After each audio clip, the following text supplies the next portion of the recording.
প্রকৃতির রুদ্ররূপ আর ঐতিহ্যবাহী বাদ্যযন্ত্রের সুরে কেঁপে উঠল চীনের হুয়াংহো নদী। ড্রাগন বোট উৎসব উপলক্ষে উত্তর চীনের শানসি প্রদেশের হুকো জলপ্রপাতে আয়োজন করা হয়েছিল এক জমকালো ড্রাম ও কাসর প্রদর্শনীর। নদীর উত্তাল ঢেউ আর ড্রামের তীব্র গর্জন মিলে সেখানে তৈরি হয় এক অভূতপূর্ব রোমাঞ্চকর পরিবেশ, যা মুগ্ধ করেছে জলপ্রপাতের দুই পাড়ে জড়ো হওয়া হাজারো পর্যটককে। প্রকৃতির এক অদ্ভুত রূপ ধারণ করেছে চীনের বিখ্যাত হুয়াংহো নদী, যেদিকে চোখ যায় শুধু গর্জন আর সাদা ফেনা। কিন্তু আজ শুধু প্রকৃতির গর্জনই নয়, তার সাথে যোগ হয়েছে এক আদিম ও ঐতিহ্যবাহী সুর।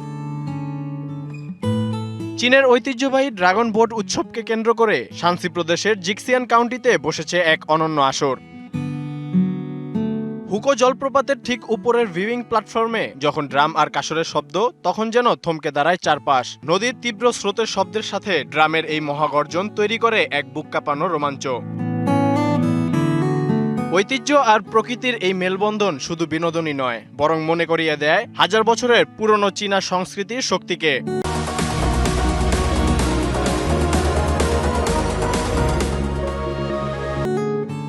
জলপ্রপাতের এই রুদ্র রূপের সাথে ড্রামের আওয়াজ যেন মানুষের ভেতরের সমস্ত জড়তাকে কাটিয়ে জন্ম দেয় এক নতুন উদ্দীপনার।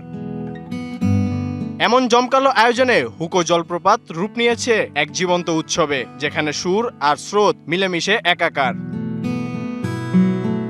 আল মুমিত, ডিবিসি নিউজ ডেস্ক।